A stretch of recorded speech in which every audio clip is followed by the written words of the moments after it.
Daily Republic से मैं प्रांजल शर्मा आए वाराणसी स्थित कचहरी पर कर्पूरी पार्क में। देखिए आज कर्पूरी जयंती है। कर्पूरी कौन थे, क्या थे, किस शख्स का नाम था, आई जनता से पूछते हैं जन नायक कर्पूरी ठाकुर के बारे में। मेरा नाम बालकृष्ण पटेल, प्रधान संघाध्यक्ष चिरईगांव ब्लॉक बरियासरपुर। मैं ये पहला सवाल मेरा रहेगा कि कर्पूरी ठाकुर कौन थे और क्या थे। जननायक कर्पूरी ठाकुर बिहार के पूर्व मुख्यमंत्री थे और भारत रत्न जैसे उपाधि से उन्हें सम्मानित किया गया था। ख़ास तौर से जब वो मुख्यमंत्री बने तो उन्होंने, क्योंकि पहले से संविधान के प्रति उनकी निष्ठा थी, संविधान में वर्णित जो अधिकार था उस अधिकारों को लेकर के अपने मुख्यमंत्रित्व काल में उन्होंने वंचितों का जो हित करने का काम किया। वंचितों को वह अधिकार जो कभी तक बिहार में नहीं मिला, जो बिहार एक सामंतवादी प्रदेश हुआ करता है, उस प्रदेश में भी सामंतवाद इतनी चरम पर थी। उसके बाद भी मुख्यमंत्री बनने के बाद उन्होंने पिछड़ों, दलितों और वंचितों को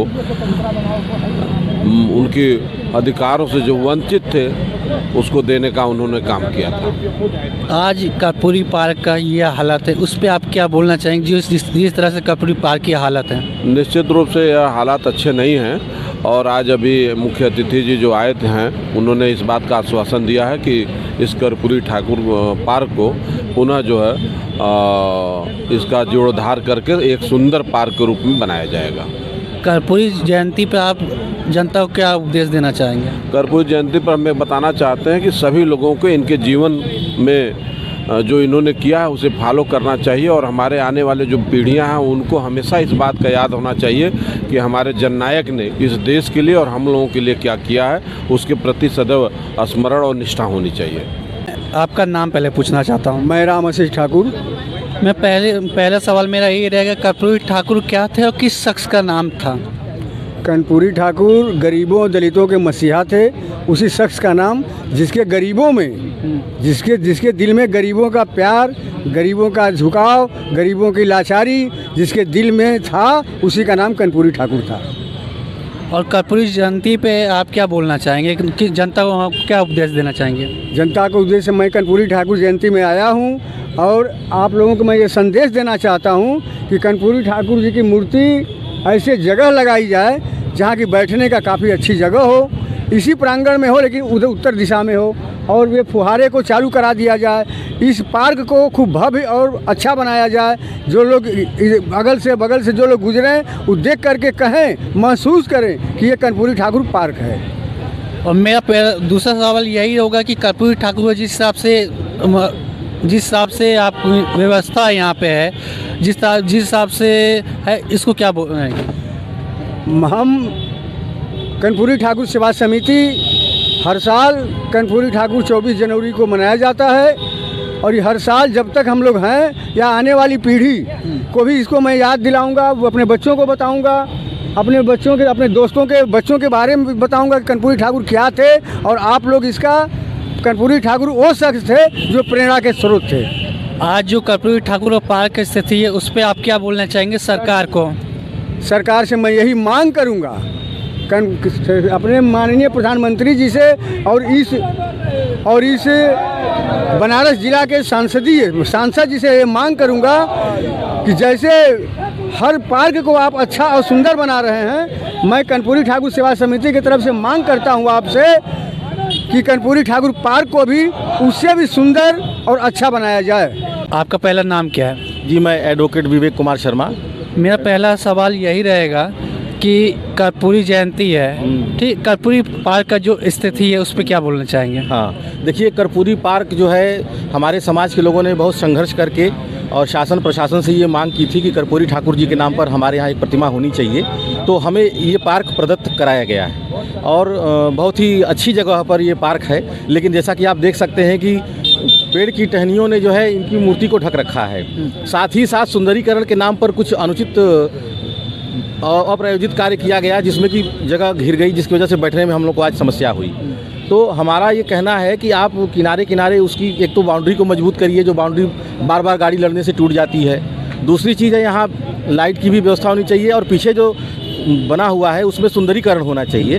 साथ ही साथ इस वृक्ष को हटा करके, क्योंकि ये वैसे भी वन क्षेत्र वाले वृक्ष में नहीं आता है, ये गुल्लर का वृक्ष है, इसको हटाया जा सकता है। यदि अन्य कोई हरा पेड़ होता तो हम कह सकते थे, लेकिन वन विभाग के आधार पर गुल्लर कोई वृक्ष की श्रेणी में नहीं लिया जाता है, तो इसको यहाँ से हटाना भी चाहिए। वैसे हमारे सनातन धर्म में भी इसको बहुत शोभनीय नहीं माना गया है घर के सामने, इसलिए इसको हटा करके जो हमारी प्रतिमा को प्रभावित कर रहा है उसको हटाना चाहिए और यहाँ बैठने की सुव्यवस्थित व्यवस्था बनानी चाहिए। और जिस प्रकार अन्य सभी पार्कों में आवंटन करके सुंदरीकरण किया जा रहा है वैसा होना चाहिए, लेकिन सुंदरीकरण के नाम पर पार्क का अतिक्रमण नहीं होना चाहिए कि कोई भी आए और कर्पूरी ठाकुर जी के पार्क में अतिक्रमण करके अपना कोई छाप छोड़ने के प्रयास करे। ये कर्पूरी ठाकुर जी का पार्क है और कर्पूरी ठाकुर जी का ही ये पार्क रहना चाहिए, क्योंकि ये हमारे समाज की धरोहर है। और प्रत्येक वर्ष 24 जनवरी को हम लोग इनका जन्मदिवस बहुत धूमधाम से मनाते हैं। हमारे समाज के लोग अनेक जिलों से, जौनपुर से, गाजीपुर से, बलिया से, हर जगह से आते हैं। तो इसलिए सरकार को उस पर विशेष ध्यान देना चाहिए और सरकार को तो अब विशेष रूप से ध्यान देना चाहिए।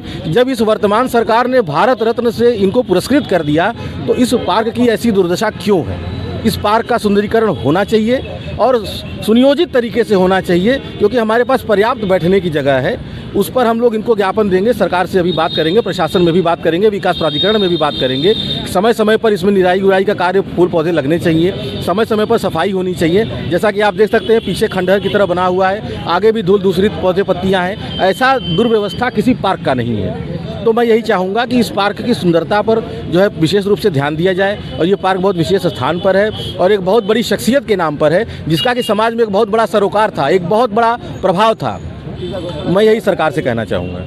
24 सरकारी छुट्टी करवा। मैं दूसरा सवाल ये रहेगा मेरा कि जननायक कर्पूरी ठाकुर जो है, जननायक क्यों बोला जाता है कर्पूरी ठाकुर को? देखिए, जननायक बनने के लिए बड़ा प्रयास करना पड़ता है और जननायक का मतलब होता है जो जन जन का नायक होता है, जो ज़मीन से उठा होता है, जिसने गरीबी की पराकाष्ठा को देखा होता है, जिसने गरीबी को समझा होता है, जो जानता है कि गरीब होना क्या होता है, मान सम्मान को किस प्रकार ठेस पहुंचती है। उस साधारण से साधारण परिवार में जन्म लेकर पितौतिया ग्राम से उन्होंने अपना राजनीतिक यात्रा प्रारंभ किया और वहाँ से उठ करके कैसे वो सांसद बने होंगे, कैसे वो मुख्यमंत्री बने होंगे बिहार जैसे राज्य में, जो कि एक बहुत ही, अगर अतिशयोक्ति न होगी कि एक बहुत ही जातिवादी राज्य है, जहाँ पर सामंतवादियों का बहुत बड़ा प्रभाव था।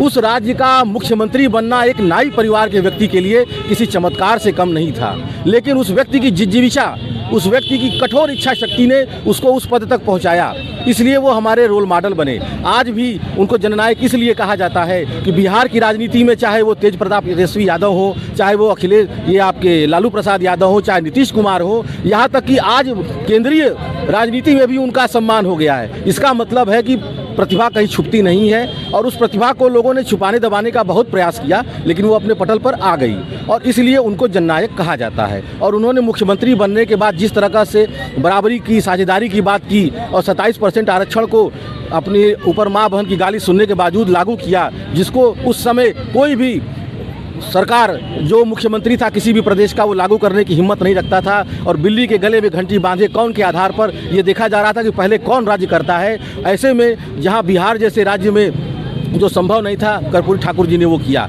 इसलिए उनको जननायक कर्पूरी ठाकुर कहा जाता है। और उन्होंने लागू किया और उनको यहाँ तक कहा गया कर पूरा छोड़ दे कुर्सी उठा उस तरह, यानी जातिवादी बातों से उनको त्रासित किया गया। लेकिन उस व्यक्ति ने जो दबे कुचले वर्ग के लिए, शोषित समाज के लिए मतलब एक तरह से परित्यज्य समाज जो बना दिया गया था हमारे समाज में, पिछड़े वर्ग को, अति पिछड़े वर्ग को, दलित वर्ग को, उसको समान रूप से आरक्षण देने का कार्य किया। तो इसलिए जननायक कहने में कोई बुराई नहीं है और ये बहुत गर्व की बात है। और इसको नहीं कहेंगे तो और किसको कहेंगे? जनता को आज कर्पूरी ठाकुर जयंती के दिन क्या मैसेज देना चाहेंगे? जनता को कर्पूरी ठाकुर के दिन सबसे पहले तो मैं इनके 102वें जन्म दिवस पर बहुत बहुत बधाई और शुभकामना देना चाहता हूं। और मैं ये कहना चाहता हूं कि मैं छोटा हूं, मैं कमज़ोर हूं, मैं निर्बल हूं, ये सोचना बंद कर दीजिए। आपकी इच्छा शक्ति यदि मजबूत है तो आप छोटे से छोटे ज़मीन से उठ करके आसमान में अपना करतब दिखा सकते हैं और आप पूरे दुनिया को चकित कर सकते हैं।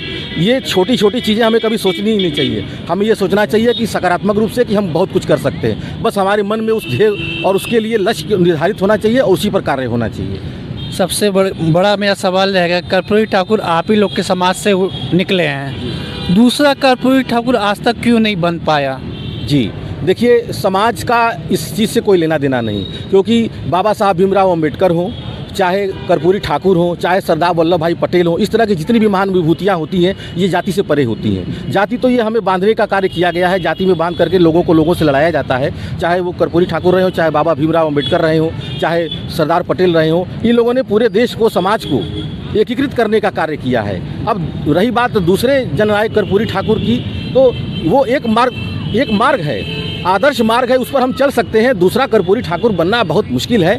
और हाँ, ये हो सकता है कि अगर हम ऐसा सोचते हैं तो आने वाले भविष्य में कर्पूरी ठाकुर किसी अन्य समाज में भी पैदा हो सकते हैं, क्योंकि वो जाति के मोहताज नहीं।